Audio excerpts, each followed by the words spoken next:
Good day and welcome to the dining room table.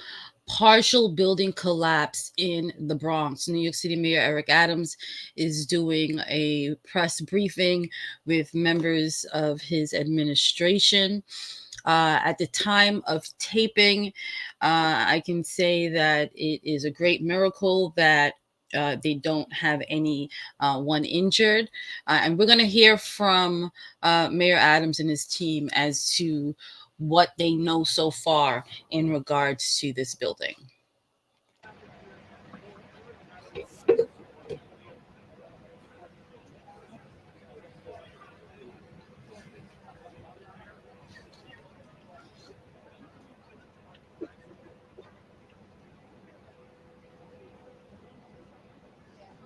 Thank you. We're here in the Bronx, and I'm joined by my local electeds in the area, Bronx Borough President Gibson, District Attorney Clark, Assemblywoman Tapia, Councilwoman Sanchez, and also my agency heads are here as well. Nyson Commissioner Iskel will give us an overview of what happened and where the residents are. FDNY Commissioner Kavanaugh will give you the actions that are taking place right now on the scene and what the procedures are. And DOB Commissioner Otto will give the history of the building and if any open violation. This incident took place approximately 3:30 p.m. There was a partial collapse of a residential building here in Morris Heights section of the Bronx. Our first responders responded immediately, and because of video observation, we were able to have a preliminary review and communication with the owner of the store. Our preliminary information with the owner of the store that everyone that was in the store is out at the time. But FDNY, we give you an overview of exactly where we are, if there are any other people we believe are caught in the rubbish at all. So I want to turn it over now to Nyson Commissioner Iskel. Thank you, sir. Thank you all for being out here tonight. The building, we had a partial building collapse here at approximately 3:30 p.m. This afternoon. Fire department units were on scene within a minute. 36 was their response time. And almost immediately, we started the interagency process. So we brought out all of the utility companies to shut off power and gas to the building.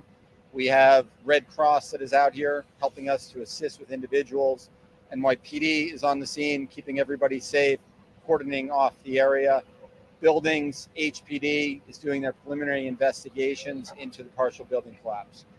For residents of the building, we're directing them to a service center that we have set up at Public School 390, just up the block.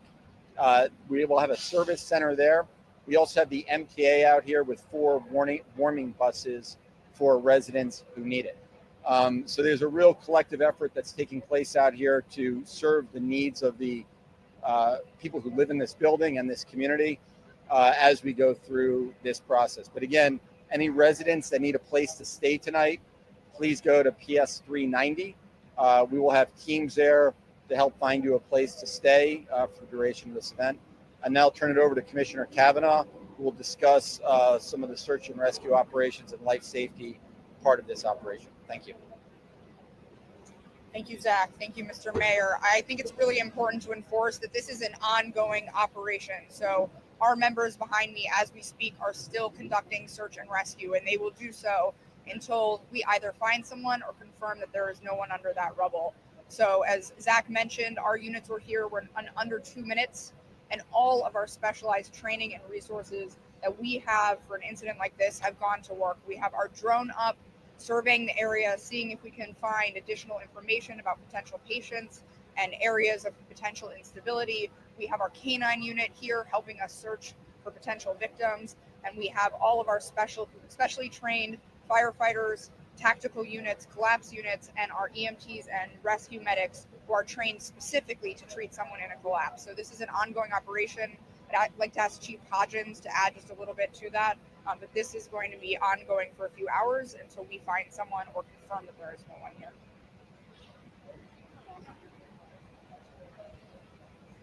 Good evening. As the commissioner stated, we arrived in 1 minute and 36 seconds. We immediately evacuated the building, got all the residents out. and started to concentrate on the debris pile in front of the building, working that and trying to search for any victims.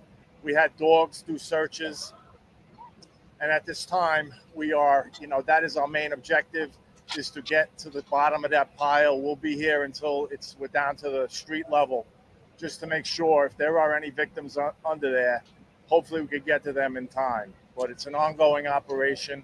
It's this type of operation we train for every day at our training facility. Our specialized units, we have a pile of debris at the rock, and we train exactly under these conditions for this day that hopefully doesn't happen too often.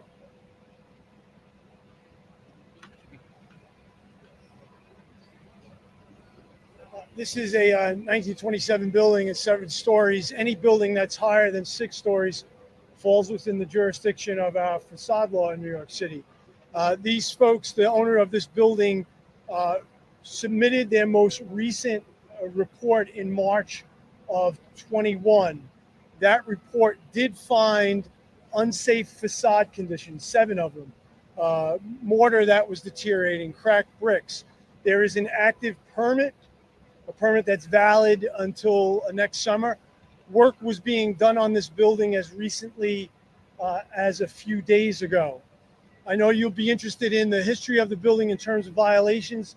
There are 7, right now we see 7 open violations, 5 ECB, 2 DOB, but they are not structural violations. It has to do with the sidewalk shed, the fact that it didn't have proper lighting, etc. There are drawings that were submitted as part of the process to pull the permit that speaks to the part of the right lower corner that is collapsed. So obviously, we'll take a strong look at that. Our engineers and our inspectors hope to be able, once given the green light from FDNY, to get in the building and the second part of the H building to do an inspection, and we'll have more answers after that. We feel a few questions.